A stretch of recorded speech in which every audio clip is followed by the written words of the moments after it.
స్వరూపులారా, ఈనాడు మానవుడు ద్వైతమును అభివృద్ధి గావించుకుంటూ పోతున్నాడు. Today man is developing duality. ద్వైతము ఏనాటికైనా కూడా మన దుఃఖాన్ని దూరం చేయలేదు.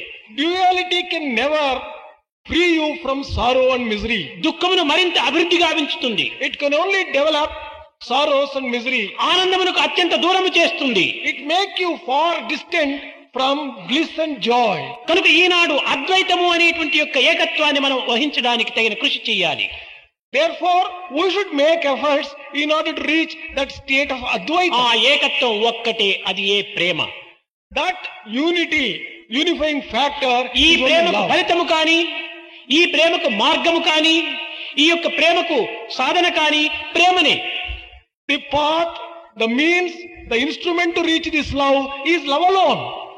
మన ప్రేమను ఎంత పెంచుకుంటూ పెంచుకుంటూ మనం పోదుమో మన యొక్క ఆనందము అంత పెరుగుతూ పెరుగుతూ పోతుంది. As we go on developing love more and more, our joy, our delight goes on. ఈనాటి మన ప్రేమను increasing. సంకుచితం గావించుకుంటున్నాం.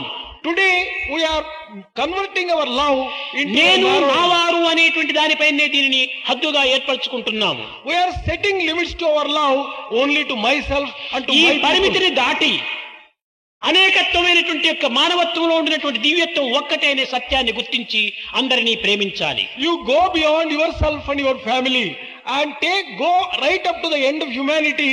Love everyone as the very embodiment of God.